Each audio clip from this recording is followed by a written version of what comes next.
We are on AM 590 ESPN Omaha, ESPN Tri-Cities. We're live from the Hurrdat Sports Bar and Grill, the H&H Chevrolet stage.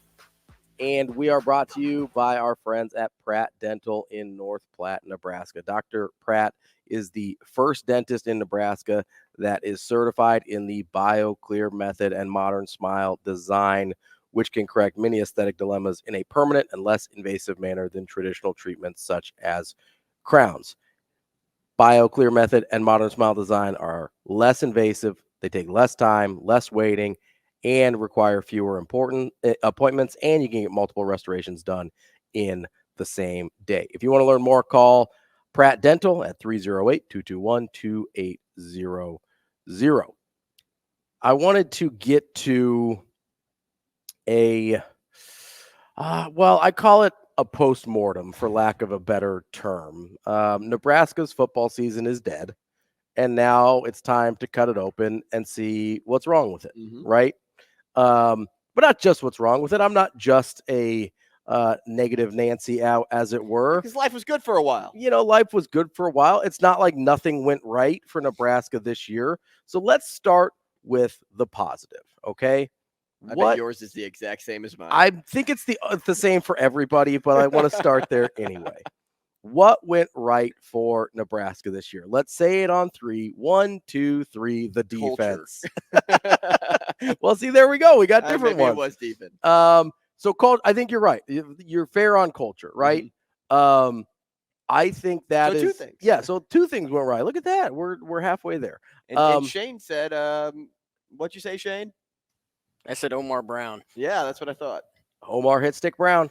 I thought Shane was going to say Coach Rule's Fu Manchu during the Iowa game. I mean, that whole defensive backfield was solid. So I'll start defense and then you can go into culture, because I think you're right as well. Culture is a big one. But the thing that went for me on the field the most right was the defense. And that's not, I don't think, a hot take, although I did seriously consider the offensive line because of how much better they were than we were expecting. But the defense was a genuinely very good unit. I think top 20 nationally in basically every category, as high as in the top, I believe they were still top 5 in rushing defense by the end of the year. I haven't looked up the updated statistics yet because I got sad after the Iowa game. I didn't want to look at anything. But the defense, top 20 in pretty much all major statistics nationally. This was a genuinely very good defense with a defensive coordinator that you're really excited about. You hope you can keep him for one more year. I think San Diego State is going to go offense. They're interviewing Ryan Grubb from Washington, who's been with Kalen DeBoer at a bunch of different stops. My guess is that's going to end up being the guy, is Ryan Grubb. So I'm not super worried about Tony White this year. I think he is not long for being a coordinator anymore. But you've got a great coordinator. You've got guys that have really emerged, both veterans and young guys that have emerged on that defense. You've got kind of already the mix of having young guys that are going to continue to develop and having veterans. That's kind of the perfect mix of what you want on a football team. And the defense sort of found it in year 1.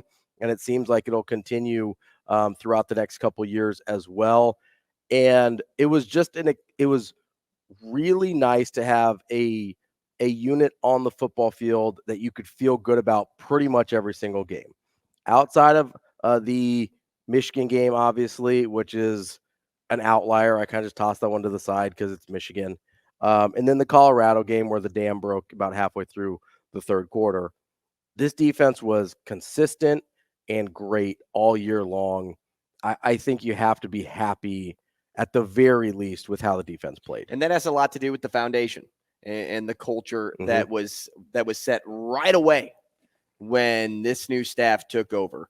And yes, there was culture before. Yes, there was, a foundation, even though there were some cracks in it. But it's all about stabilizing that. And that's exactly what this staff was able to do. And that early stabilization led to a 5-win season. And I think people constantly forget about that. But the reason this is the right for me is because that is so easy to build on going into the offseason. It's so hard to overlook the fact that the young guys on this team have already experienced game competition development, right? Mm-hmm. It's obvious. Player development is so obvious from what you saw this season. You got that with young guys, skill guys on offense. You got that with some young guys defensively. We brought up two names almost every week: Prince Willa Uman-Mielen and Cam Lenhart. Two guys that, because they got game reps so early, they will be difference makers down the stretch. Why? Because they were a part of the concrete that was poured into the foundation, the ones that were sealing up the cracks. Mm-hmm. Then you had the veterans in the room that were also helping lead. And even though you had maybe a chart in front of you of who the seniors were, the juniors, the sophomores, the freshmen, etc., everybody was on the same playing field. And that is because of the culture that Coach Rule initiated when he got here. Yeah, I think that's a really good point. And I think that culture feeds into defense more directly than it does to offense. I think defense, while the execution and the technical aspect are very important, so much of defense is effort. Do you want to do the hard thing? And that's football in general, but I feel like especially on defense, are you willing to do the hard thing? And if you have the culture in place, generally guys are willing to do that, and that's what you saw for Nebraska. The next one, so there's two more categories: what went wrong, and then what killed them. So what went wrong for me? I think we're going to know what killed them. But what went wrong for me was the offense in general. Was the worst offense in Nebraska since 1968. They averaged just over 300 yards per game and right at 18 points per game this year. That's not going to get it done very often. And even with that, you're talking about the worst offense in 55 years, if my math is right here. That is a team that very easily could have won 7 or 8 games this year. So that, again, goes to the defense, goes to the culture that we were speaking about. But the offense's inability to find anything that consistently worked, the option worked for a couple of games, and it seemed like that could be a thing. And then you've got some deep passes that worked for a couple of games, and that seemed like it could be a thing. But they never really found a consistent identity on offense. And part of that has to do with injuries. Part of that has to do with the quarterbacks they chose to bring in. Part of it just has to do with development of young guys. But the fact is, for whatever reason, the offense could never find any level of consistency. And had they been able to do that, you probably are looking at a 7 or 8 win team pretty easily rather than a 5 and 7 win team. So I know that's an easy one, but for me, the offense's inability to do anything consistently really ended up being what was wrong. Well, and I'm on the same page there because I had two things that fell into that category for me. It was injuries. They were hit with the injury bug early and often, and often, and they had to figure out how to adjust. They were changing on the fly, and along with that, it's turnovers.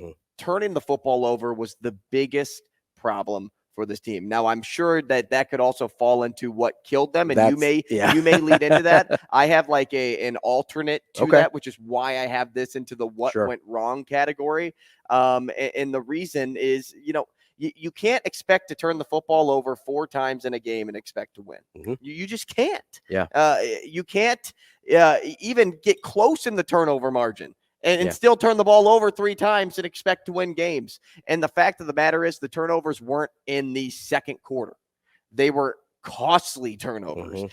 Ones that happened toward the end of a game where it was either, hey, we have a chance to win this by just getting some points, some easy points here, or it's, you tighten up because you're like, I'm too worried about turning the football over in this scenario, and things can, let's just say, curl up in the fetal position, and that's where Nebraska ended up being.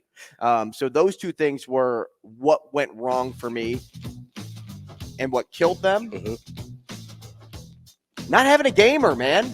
I said that earlier, not having somebody that you can put the football in their hands and they're going to win you the game. Now, I also think game management could go into this category too, and that was kind of my breakaway from turnovers, but I'll let you finish up. Real quick, mine more than turnovers was the timing of the turnovers. Like you mentioned, 15 of their 31 turnovers came in the fourth quarter or overtime. That's basically half of their turnovers came in the most critical junctions of games. All right, that's the Nebraska postmortem. Coming up next, we're going to get some Hurrdat Hot Seat here on Hurrdat Sports Radio. We will be back.